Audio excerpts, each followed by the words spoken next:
መጽሐፍት በመጥፎ ጊዜያት ቻሌንጅ የነበረበት የህይወት ክፍል ውስጥ ምን ያህል አንተ ከዛው ስሜት ውስጥ በማውጣት ወይም ደግሞ ያን ጊዜ በማሳለፍ ረገድ አንተ በህይወት ውስጥ መጽሐፍት ምን ያህል ነበር አስተዋጽኦአቸው? በጣም ከፍተኛ ደኛ ይሆናል። ቤተሰብ አጫዋች ይሆናል። ህይወት እንዳልኩሽ ቻሌንጅ ብዙ ሌሎች ቻሌንጆች ማጋጥሞኛል። የምትሄድበት ሲጨንቅ ያ ቻሌንጅ በተለይ እንደዚህ አይነት ቻሌንጅ ከባድ ነው። የት እንደምትገባ ሲጨንቅ መሄጃ ስታጣ ሳይኮሎጂካሊ ማለት እዚህ ቁጭ ብለህ ጭንቅ ብሎ የት እንደምትሄድ ስታጣ ሰውም ችግርን ማንም የሚረዳልህ በሌለበት ቦታ ብቸኛነት በሚሰማኝ ቦታ የዛኔ እንዳልኩ ጓደኛም ቤተሰብም ሆኖ ያን ጊዜ እንዳሳልፍ ያደረገኝ ይሄ የማንበብ ልምድ ነው። በዛ ሰዓት በጣም ትልቅ ውለታ እንደዋለልኝ ነው የምቆጥረው። ማዋራው እያነበብኩ ስቅ ነበረ። እያነበብኩ ልክ እንደ ሰው ኮሚኒኬት እንደማደርገው አረግ ነበረ እና ጓደኛ ጋር ሰው እንደ እብድ ሊቆጥር ይችላል። በዛ ሰዓት እኔ እያነበብኩ ያ ማለት በጣም ተመስጬ ማለት ነው እና እንደዛ ተመስጬ የሚያስጨንቁኝን ነገሮች ችላ ብዬ እንዳልፍ አድርጎኛል። በዛ ሰዓት ማለት ነው ራሴን ጠብቄ ወደ መጥፎ ነገር ሳልገባ ሰርቫይቭ እንዳደረግ አድርጎኛል። በዛ ሰዓት የሚኖረው አማራጭ ሲጨንቅሽ ወይ ወደ መጥፎ ነገር ትሄዳለህ ወይ ፕሮብሌሙ ያሸንፈው። ያችን ጊዜ ማለት ያው እየተጠቀምክ የመጽሐፍ ደግሞ ጥሩ ነገሩ እየተጠቀምክ ነው። አሁን እኮ እያገኘ የተሻለ አንድ መጽሐፍ ስታነብ አንዴ እንደመኖር ነው የሚቆጠረው። አንዴ እየኖርክ እንደገና ጭንቀትን the best remedy ነው። በቃ ለሰው ቴራፒቲክ ነው። ምክንያቱም እዛ ውስጥ የምታነበው ከራሴ ህይወት ጋር እያነጻጸርክ እየተሻልክ እኔ ብቻ አይደለም ያጋጠመኝ ይሄ ነገር፣ ሌላም ሰው አጋጥሞታል። እንዴት ተወጣው እሱም ይመጣል ጭንቅላት ላይ እንዴት ነው እና በጣም ቤስት ነገር ነው መጽሐፍ ማንበብ በምድር ላይ መለማመድ ከልጅነት። አሁን ትልቁ ምናልባት ስለሱ እንዳወራ እንደሆነ አላውቅም። አሁን የነበረው ልጆች ሆነን እኛ ሰው መጽሐፍ ማንበብ ኢንከሬጅ ይደረግ ነበር። አሁን ግን መጽሐፍ ማንበብ የለም። ስለዚህ የአሁኑ እውቀት ኢዝሊ ይገኛል። ዝም ብሎ ክሊክ አድርገሽ ታገኛለሽ ሞባይል ውስጥ። ስለዚህ የማንበብ ልምድ በጣም የደከመ ማንበብ ሞርዛን እውቀት እንዳልኩሽ ጊዜ ይወስዳል። በሂደት ነው ቢውልድ እያደረገው የምትመጣው። ብዙ ዓመታት ነው የሚፈጅ። ከለመድከው በኋላ ግን ታውቀዋለህ። ያ ስኪል ነው። በቃ እንደ ስኪል እንውሰደው እና ተዳብረው አሁን ልጆች እንዴት ማዳበር እንችላለን ወደሚለው እንመጣለን። እሱን ያዘውና አሁን በተለይ አሁን ላይ የማንበብ ልምዱ ለምን ቀነሰ የሚለው ላይ በደንብ አድርገን እንነጋገርበታለን እንመጣለን። ከዛ በፊት ግን እስኪ ቀድም አሁን ያልኩ ነገር ላይ አመርጠህ ሼር የምታደርገን ስቶሪ ካለ ታሪክ ካለ በተለይ ደግሞ ጭንቀት ውስጥ ገብተህበት የነበረ ጊዜ ወይ ደግሞ በቃ አስቸጋሪ ጊዜ የነበረበት የህይወት ፓርት ያቺን ፓርት እንዴት ወጣት አሁን እዛች ሁኔታ ላይ ሆነው የሚያዳምጡ ሰዎች ሊኖሩ ስለሚችሉ ብዙ ጊዜ ቅድም እንዳልኩ ኔጌቲቭ በሆነ ወይ ራሳቸውን ወደ ሱስ እነሱን ወደማይጠቅም ነገር አስገብተው የበለጠ ችግር ላይ ችግር እንዳይሆን ጭንቀታችንን የምንረሳበት መንገድ በምን መንገድ መቀረጽ አለበት? ያንን ኮፒንግ ሜካኒዝማችንን ማስተካከል የምንችለው በተለይ ደግሞ ወደ መጽሐፍት ሄደን መጽሐፍትን ጓደኛ በማድረግ አስቸጋሪ ጊዜያትን እንዴት ማለፍ እንችላለን? ከዛ ጋር አያይዘህ ያንተን ልምድ ፓርቲኩላርሊ አውጥተህልን ነግረሃን። ከዛ ግን ደግሞ የአሁን ያለውን ብዙ አማራጮች ከመኖራቸው አንጻር ሰዎች ወደዛ የሚሄዱ ነገር ብዛም ላይሆን ይችላል። ያው ችግራቸው የሚያስጨንቃቸው ነገር ሲኖር ጥያቄ ጉግል አድርገው ወዘነ ሰገን ሀሳብ ይሄን ብታረግ የሚሉበት ጊዜ ነው ያለው እና ተሞክሮህን እንደው ግልጽ አድርገህ ይሄ ነገር ገጥሞኝ ነበር የሆነ ጊዜ ላይ በዚህ መጽሐፍ ወይም ደግሞ በዚህ ሀሳብ ያንን ጊዜ አልፌያለሁ ይባላል። እሺ አሁን እኔ አንዳንዴ ምንድነው ወደኋላ ተመልሼ ሳይሆን የወጣትነት ጊዜ ብዙ ስትረስፉል ሲቹዌሽን ውስጥ ነው ያሳለፍኩት። ለምን እንደሆነ አላውቀውም እና የራሴ አይደለም ፕሮብሌሙ በአብዛኛው የውጫዊ የሆነ ነው። ወይ የቤተሰብ የሆነ ወይ የስራ ደግሞ ቅድም ካልኩሽ ከዛ ወጥቼ ሌላ ስራ የገባሁት ኤችአይቪ መከላከል ነው። በኤችአይቪ መከላከል በዛ ሰዓት ኤችአይቪ መድኃኒት የለው ምን የለው።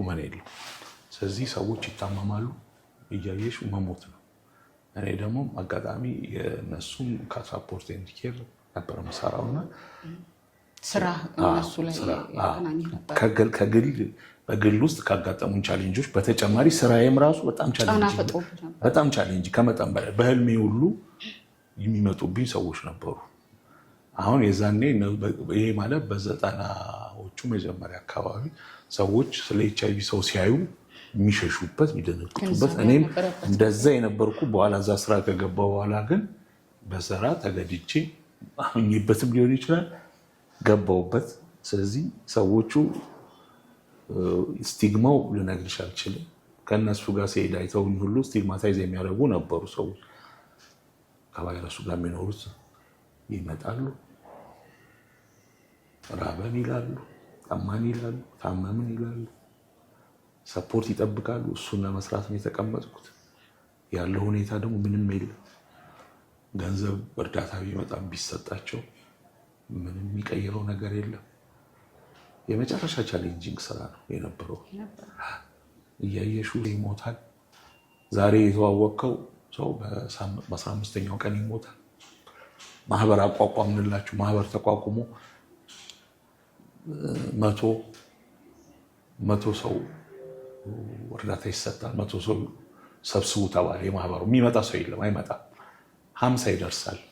በሚቀጥለው ወር 30 ይሆናል። 20 ይሞታል። ሰው እንደ ቅጠል የሚረግ ይሄንን ምናልባት ሌላው ሰው አያየው። እኔ እዛው ስራ ስለነበር ትረዳው ነበረ። ቀላል አፌክት ያደርጋል። የህይወት ትርጉም ነው የሚጠፋብን። አንተ ላይ ጫና ፈጠረ በጣም ከመጠን በላይ። አሁን ቅድም ያልኩሽም ይመጣል። እኔ ሌላው ጓደኛዬ በጣም ጠጭ ሆኖ ነበረ እንዲህ አይነት ስራ የሚሰራ ነበር ከኔ ጋር ማለት ነው። በተመሳሳይ ለምን አፌክት ያደርገዋል? የሚሞቱም እኮ አሉ። ይሄ ማንም ኖቲስ አያደርገውም። በስትረስ የሚሞቱ ሰዎች እኮ አሉ። እንዲህ አይነት ከመጠን በላይ ስትረስፉል የሆነ ስራ የሚሰሩ። አሁን በኋላ ከ97 በኋላ መድኃኒት ከመጣ በኋላ ነገሩ በቁጥጥር ስር ውሏል። ምንም ችግር የለም። በዛን ሰዓት ግን የተወሰኑት ዓመታት ያኔ ግን ታፍ ነበር፣ ከመጠን በላይ ከባድ ነበር። እኔ በዛ ሰዓት በጣም የዛኔ የሚያሳለፈኝ ይሄ ነው፣ ማንበቡ ነው። ለምን ብትይ ያልፋል ይልሻል፣ ይመጣና ያልፋል። ይሄ የማያልፍ ነገር የለም። ተስፋ አትቁረጥ፣ ሰው ተስፋ አትቁረጥ። እግዚአብሔር ይህን ያለ ምክንያት አላመጣውም፣ ያሳልፈዋል ይለኛል።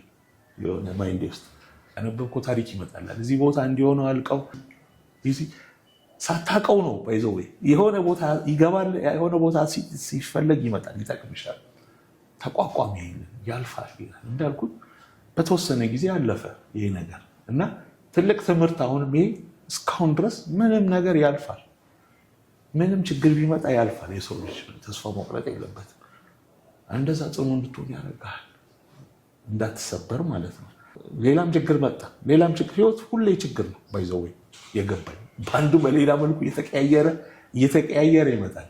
መልኩን እየቀየረ በሽታ ይመጣል፣ ሌላ ነገር ይመጣል፣ ያልፋል። ያው አንተ ጋር የሆነው ነገር አንዱ ምን ብሏል መሰለሽ፣ በምድር ላይ አንተ ጋር የሆነው ወይም የሆነው ነገር ሌላ ሰው ጋር ሆኗል። ሎተሪ ነው፣ አጋጣሚ ጉዳይ ነው። ስለዚህ ዓለም ላይ ብቸኛው ያ ችግር የደረሰበት ብቸኛ ሰው አይደለም። አዌርነስ ሬዚንግ ምናምን ይባላል አይደለም። የሰዎች ወይ በሽታ ሲመጣ ወይ የሆነ ኮቪድ ሲመጣ ተጠንቀቁ፣ እንዲያርጉ ይባላል። ወይ ኤችአይቪ ይባል ነበር። ሌላም ነገር አሁን አዲስ ሲመጣ እንዲያርጉ ይባላል። ሰዎች ሲያውቁ እንዲጠነቀቁ ነው። ሰው ስታነብ ስታውቅ ታውቃለህ፣ ከህይወት ማለት ነው።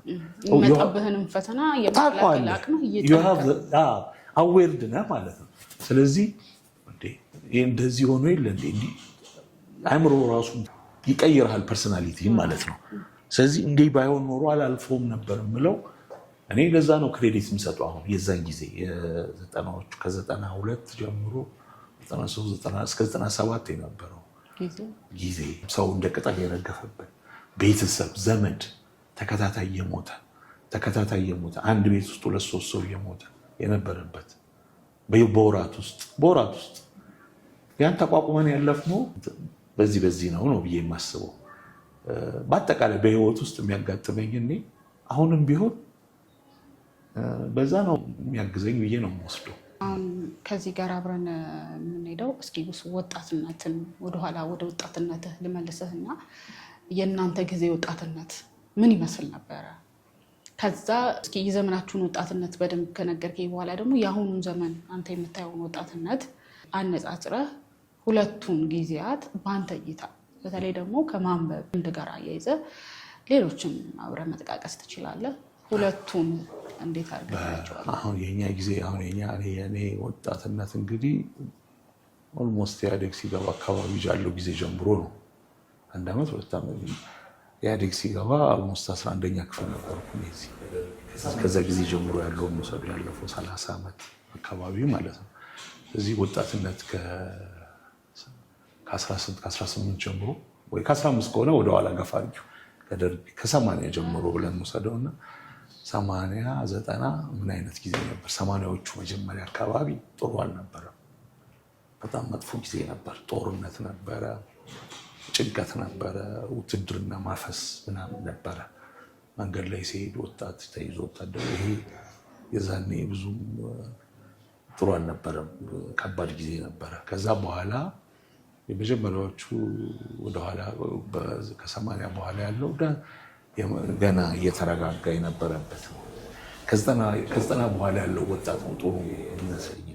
የተረጋጋ ሁኔታ ላይ የነበረው መማር እየተስፋፋ የመጣበት ስለዚህ የኛ ጊዜ የነበረው ወጣትና በጣም ቻሌንጂንግ ነው። ቻሌንጂንግ ያለፈው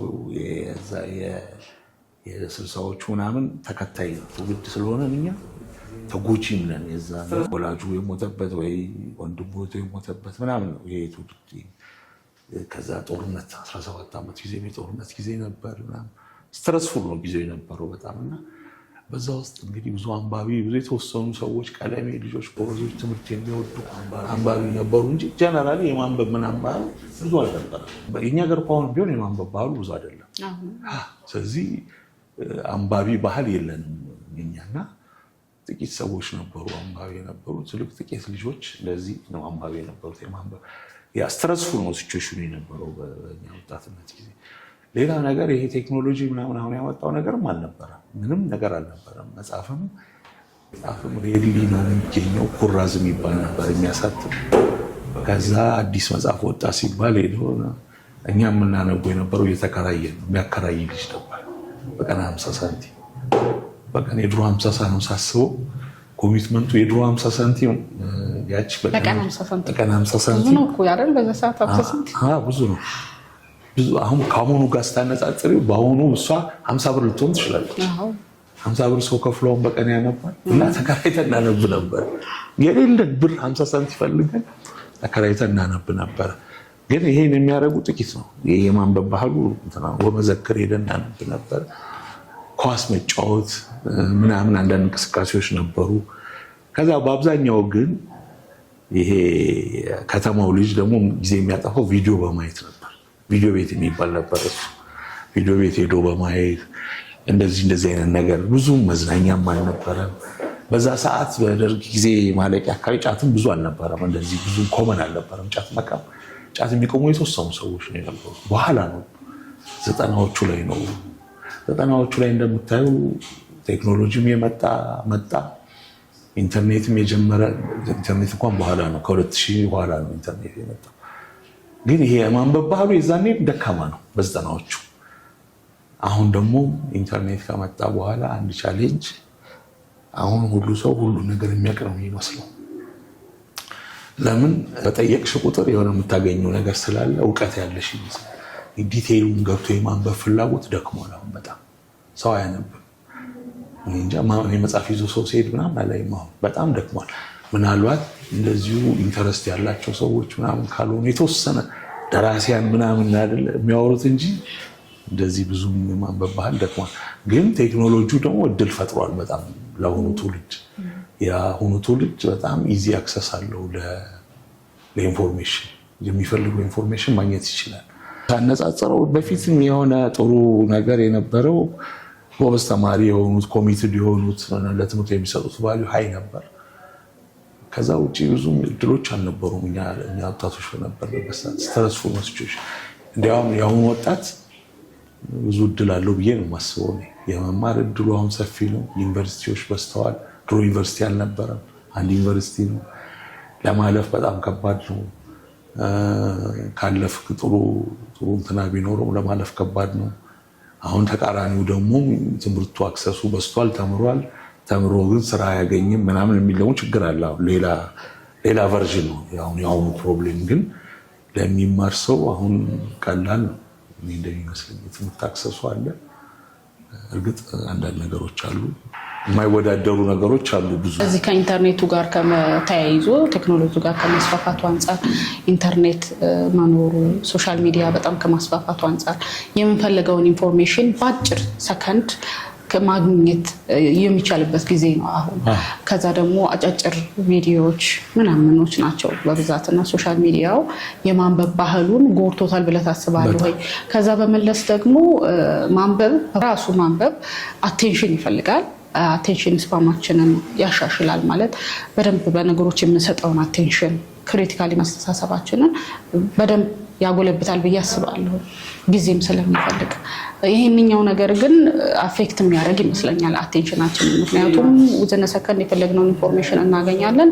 በቃ እንዳልከው ብዙ ነገር ያወቅን ይመስለናል። ከዛ በኋላ ወደ መጽሐፍትና ረጃጅም ወደሆኑ ጽሁፎች ብትወስደው እነዚህ ሾርት የሆኑ ቪዲዮዎችን የለመደን ሰው ያን ያህል አቴንሽን ሰጥቶ እንትን ላይለው ይችላል። እና ይሄንን ከማድረግ አንጻር ምን ያህል ጥቅምስ አለው? ጉዳትስ? ጥቅሙንም ጉዳቱንም ከቴክኖሎጂ ጋር ያይዛል። ጥቅሙ ኢዚሊ እንትኖችን ማግኘት መቻል፣ ኦርጋናይዝድ የሆነ ኢንፎርሜሽን ማግኘት መቻል ነው ትልቁ ጥቅሙ።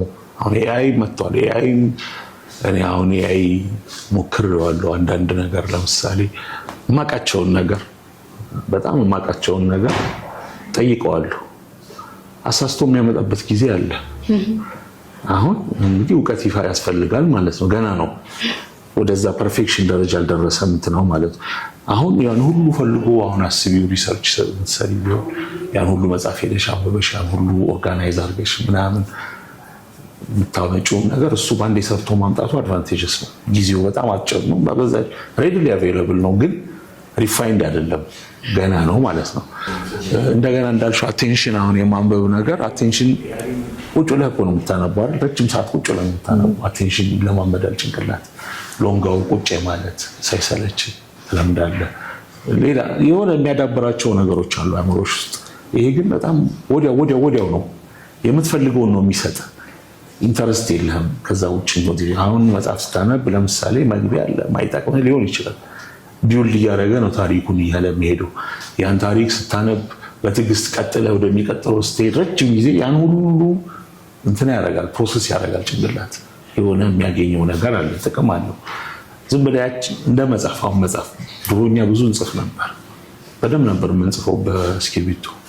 አሁን ግን እስክሪብቶ መጠቀም ኦልሞስት አቁመናል። በእስክሪብቶ ለመጻፍ እኔ ራሱ ይከብደኛል፣ አስቸዋለሁ እስኪሉ እና ይገርመኛል ለራሴ በእስክሪብቶ። አሁን ቶሎ ድሮ ግን 40-50 ፔጅ ልጽፍ እችላለሁ ቁጭ በእስክሪብቶ ቁጭ ያንዴ ማለት ነው። ስትጽፈው ነው ደግሞ በደንብ አንደርስታንድ የምታደርገው ነገሮችን አይደል? እኔ አሁን ሳጠና ትምህርት እየጻፍኩ ነበር ማጠናው። ስትጽፈው ኢዝ ራይቲንግ ኢን ዩር ማይንድ። ለአንዳንድ ሰው ዝም ብሎ ነው። አሁን ግን ሁሉ ነገር ጥያቄውን ትጠይቀዋለህ፣ ይሰጥሃል፣ ያችን ታነባለህ። ያለቀ እውቀት ይመስላል። የሆነ ኢናኩሬት እያደረግከው ነው ሰውየው። እንዲያውም የበለጠ እንዳይቆፍር ብዙ እንዳያነብ እንዳያቅ ምናምን የሚያውቅ ይመስላል። ክሪቲካሊ አይቶ ክሪቲካል ቲንኪንግ ነገሩ። ስለዚህ ምንድነው ይሄን እንደ ሚንስ ነው መጠቀም ያለብን። ብዙ ለማንበብ ብዙ ለማወቅ ዲፕ ለመሄድ ለማአናላይዝ ለማድረግ ለማወቅ ነው እንጂ እንደ እውቀት ከወሰድነው ግተናል። ለምሳሌ እኔ አሁን ኤክስፖዝድ ስለሆንኩ ቅድም ስላወራሁሽ ብዙ ኤክስፖዝድ ስለሆንኩ ምንም ሀሳብ ይመጣ አልፈራም ብዬሻለሁ። እንዲሁም ምንም ኢንፎርሜሽን ብሰማ ምንም አይመስለኝም። ለምን? ያ ኢንፎርሜሽን እውነት ሊሆን ይችላል፣ እውነትም ላይሆን ይችላል። አይምሮዬ እንደዛ ሆኖ ትሬንድ ሆኗል። ስለዚህ ኢንፎርሜሽን ሰምቼ አልከተልም፣ አናላይዝ አደርጋለሁ፣ ሌት ሚ ቼክ እላለሁ ምናምን እላለሁ። ሰዎች ግን ለምሳሌ ዩቲዩብ ኢንፎርሜሽን ያሉ እኔ ኢንኮንሲስተንሲስ እዛ ንግግር ውስጥ ምናምን አያዩ እንዳለ ይወስዱና ይቀበሉና ያወራሉ። ይህ ሰማሁ፣ ይህንን እዚህ ዩቲዩብ ላይ የሰማሁ ውሸት እኮ ነው እሱ የሚያወራው የምላቸው ሰዎች አሉ። ለምን? ምንም ሳላቅ ምንም ያለ ምንም ስለዛ ኢንፎርሜሽን ስለዛ ዩቲዩብ ምናምን ሳላይ በሚያወራው ብቻ እውነቱና ውሸቱን ልለየው እችላለሁ። አሁን ይህን እንዴት አዳበርኩት እንዳልኩ ኤክስፖዝ ስለሆነ ነው ጭንቅላቴ ኤክስፖዝ ስለሆነ ወዲያው ትለየዋለሽ። ኢንፎርሜሽኑን ራሱ ትክክለኛ የሆነው ካልሆነው የመለየት ትለየዋለህ ምንም ያለምንም ልፋት። ለምን የማንበብ አንዱ ጥቅሙ ይሄ ነው። ኦኬ እንዴት ነው መጽሐፍ ግዴታ ማንበብ የለባቸው ኤሌክትሮኒክስም ቢሆን ያንብቡት።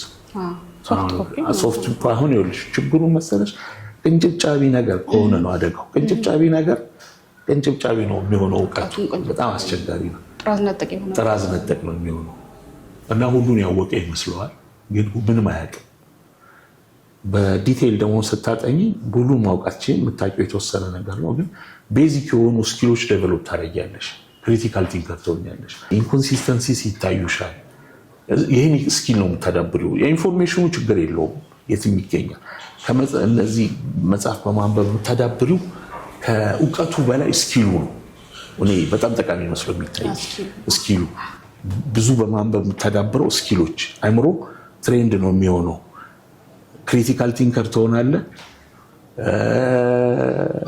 ብዙ ሁሉም የሚባሉትን ጥቅሞች ታገኛቸው። በራሱ ነገሮችን አናላይዝ የምታደርግበት ስኪል እዚህ ጋር አንድ እንደማጠቃለያ ማነሳልህ ነገር እኔ እንደውም የማስበው እንዳልከው ፕሮሰስን አፕሪሺየት አለማድረግንም ሊያመጣ ይችላል ብዬ ነው የማስበው። ለምሳሌ ላይፍ በራሱ ፕሮሰስ ነው አይደል? ህይወት በቃ የሆነ መንገድን ትሄዳለህ። እየሄድክ የመጨረሻው ደስቲኔሽኑ አይደለም ኢንጆይ የምታደርገው። ስኬት የሆነች ሞመንት ናት ኢንጆይ የምታደርጋት ወይ ሴሌብሬት የምታደርጋት። ፕሮሰሱ ነው ደስታን የሚሰጠው ወደ ስኬት የምትሄድበት አይደለም። ተመሳሳይ ነገር ነው ይሄም ላይ አሁን ለምሳሌ በአቋራጭ ኢንፎርሜሽኑን ቶሎ ማግኘቱ ከዛ ደግሞ ሶሻል ሚዲያው በጣም ስኬትን የማሳየቱ ነገር በተደጋጋሚ መጀመሪያና መጨረሻ ብቻ የማሳየቱ ነገር ፕሮሰሱን አለማሳየቱ ሾርትከት ስፔሻሊ ደግሞ አሁን ላይ ከረንትሊ በጣም ቲኔጀርስ ወይም ወጣቶች ላይ እየፈጠረ ያለው ተጽዕኖ ምንድነው?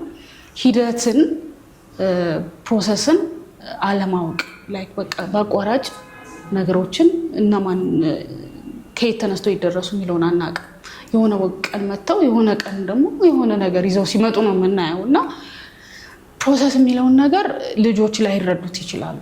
እኛም ትንሽ ቀደም ላልነው አሁን ፕሮሰስ ነው። ለምሳሌ አላማ አስቀምጠ በቃ ይሄን የምታደርገው ሂደቱ ምናምን ታደንቃለህ አይደለ? ለዛች ለግብህ የምታደርገው ጥረት ይዝ በጣም ደስ የሚል ነገር እና ይህ ነገር ምን ያህል አፌክት አርጓል ብለህ ታስባለህ? እንደዛ አፌክት አርጓል ብዬ ስለማስብ በጣም ትክክል ነሽ። አሁን ህይወት እንዲያውም ፕሮሰስ ነው። ታዲያ ሰርግ እናስብ። ሰርግ መደገስ ሰርግ ስንት ጊዜ ነው የሚታዩት? የድሮ አይነት ሰርግ በደንብ ቅልጥ ያለ ሰርግ ብለን እናስብና አንድ ሰው ሰርግ ለመደገስ ቢፈልግ ብዙ ብር ያለው ሰው ነው፣ የኢኮኖሚ ችግር የለበትም ብለን እናስብና ሰርግ ቢደግስ አመት ሙሉ ነው የሚዘጋጀው። ምኑ ሲባል ማለት ነው እሱን ደስ ይላል። እሱ ነው ሰርጉ አንድ ቀን ተሰብስቦ ይጨፍራል ይላል። ያ ደስ የሚለው በቃ እንደዛ ናት። ትምህርትም እንደዛ እኮ ነው። ሁሉ ነገር እኮ እንደዛ ነው። አት ኤንድ አሁን ግን ቆርጠሻች 500 አንድ ሰው ይዛ 500 መጽሐፍ 500 ፔጅ ያለው መጽሐፍ ድንገት ቆርጠሽ አንዷን ፔጅ ብቻ አንብበሽ መጽሐፉን መረዳት ይቻላል። ጀስት ላይክ ዛት ነው እኮ ባይ ዘ ዌይ። ችግሩ ምንድነው? አይምሮን በዛ መልኩ ትሬን እያደረገ ነው። እኔ ልጆች ላይ ስለማይሆን አሁን ያን ስኪል እንዳያዳብሩ ጥያቄውን መልስ የማግኘት ላይ ብቻ ፎከስ እያደረጉ ይጠየቃሉ። የሆነ ነገር ቻት ጂፒቲን ጠይቃት ይላሉ። ቻት ጂፒቲ ይጠይቃሉ፣ መልሷን ይጽፋሉ፣ ይሄዳሉ፣ ራይት ያገኛሉ። ከዛ በኋላ ከዛስ ምን ማለት ነው? ይሄ ግን ያ እኔ እንደሚመስለኝ ግን ተማሪነት ስኪል ነው ማዳበር ያለበት። ለምሳሌ ልጆች የማንበብ ስኪል ማዳበር አለባቸው፣ የመጻፍ ስኪል ማዳበር አለባቸው፣ የመስማት ስኪል ማዳበር አለባቸው፣ የመናገር ስኪል ማዳበር አለባቸው፣ ፕሮብሌም ሶልቪንግ ስኪል ማዳበር አለባቸው፣ ክሪቲካል ለና ማዳበር አለባቸው እንጂ ኢንፎርሜሽን ብቻማ የትም ይገኛል እኮ ችግር የለም። ይሄኛውን ዴቨሎፕ ያደረጉ የማይመጡ ከሆነ ያን ካላረጉ ምን ያደርግላቸዋል? ጀስት አሁን እኮ አውቀዋለሁ ሁሉም የሚያውቅ ይመስለው አገባሽ? ደፍሮ ይናገራል። እኔ ስለሚያጋጥመኝ ነው። በጣም አንዳንድ እድሜ ልኬን ኢንቨስት ያደረኩባቸው ኤሪያዎች አሉ። ሰዎች ስለዛ ሲያወሩ ሰማለሁ። እኔ በደንብ አውቃቸዋለሁ ብዬ ኮንፊደንትሊ ለሰው እንኳን አውቃለሁ ብዬ ባልናገር በውስጤ በጣም ይሄን ኤሪያ አውቀዋለሁ ብዬ የማስበው እና ስለዛ ያወራሉ ሰዎች። they get information from YouTube እና ምናምን ካገኙት አረ እንደዛ አይደለም ስትያቸው ነው ምናምን ያኮ ያ ዩቲዩብ ላይ በሚያወራው ሰውዬ በቃ እሱ ነው ሪፈረንሳቸው። በራስሽ ግን የምትመረምሪ ከሆነ መጽሐፍ የምታነቢ ከሆነ አንዱን ታነቢያለሽ፣ ሌላውን ታነቢያለሽ። በአከራካሪ በሆኑ ለምሳሌ ታሪክ ሁኔታዎች ላይ እንዴት ነው አቋም የሚያዘው? እኔ አሁን አከራካሪ የሆነ የታሪክ ኢሹ አለኛ ጋር ከፖለቲካ ጋር ሰዎች ያያይዙትና ይሄ ነው እውነተኛ ታሪክ፣ ይሄኛው ነው እውነተኛ ታሪክ ይላሉ። በራሳቸው መጽሐፍ ይጽፋሉ። ሁለቱን አንብቢ እስኪ የሚኖርሽ ቪው ምን ይሆናል? ጥሩ ይሆናል። ለምን ሁለቱን ሳይድ የሚሉት አንዱን ብቻ ዝም ብለሽ ካነበብሽ ግን የአንዱን ነው የምታራምጂው። ስለዚህ አንድ ነገር ሰምተው ያውም ቁንጽል የሆነ ነገር በፍጥነት ቶሎ ሳያመዛዝኑ ይሰሙና ያ እውነት ይመስላቸዋል። ያ በጣም ዴንጀረስ። ህይወቱም እንደዛው ይመስላቸዋል። ውጤቱን ማየት በራሱ በስተጀርባ ያለውን ልፋትና ወደዛ ለመድረስ የሚያስፈልገውን ስኪልም ያለመረዳት ነገር ሊኖር ስለሚችል መጽሐፍት ግን ወይ ማንበብ ግን ዲቴይል ስለ እያንዳንዱ ነገር ፕሮሰስን ስለሚያስተምሩ የበለጠ ሰዎች ወደዛ ማዘንበል ይችሉ ብለህ ትመክራለህ ብዬ አስባለሁ። ነው ዴቨሎፕ ያደርጉታል። ዘንድ መጽሐፍ ሲያነቡ ያስገድዳቸዋል ዲቴይል እንዲያዩ ማለት ነው። ለምን ሁሉ መጽሐፍ ነው የምታነበው፣ ስለዚህ ዲቴይል ያያሉ። ከዛ ሌላ መጽሐፍ ሲያነቡ ደግሞ ተመሳሳይ የሆነ መጽሐፍ ዲቴይል ያያሉ። ሁለቱ ጋር የሚቃረኑትን ነገር ያያሉ።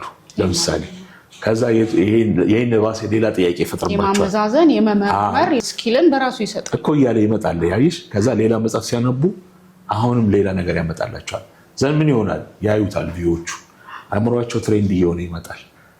ስኪል እየሆነ ይመጣል። ዘን ማሰብ ይችላል። ለምን እንዴት እያሉ የመጠየቅ ይመጣል። ይሄ ሰው ለምንድን ነው እንዲህ የሚለው ይላሉ። ለምንድን ነው ይሄንን የጻፈው ምን ማለቱ ነው ይላሉ። ፈርዘር ማወቅ እንዳለበት አላዋቂነትህን እያወቅህ ትመጣለህ። ያ ነው እውቀት ማለት። ዘሞር እያወቅህ ስትመጣ ዘሞር አላዋቂነትህን እያወቅህ ትመጣለህ።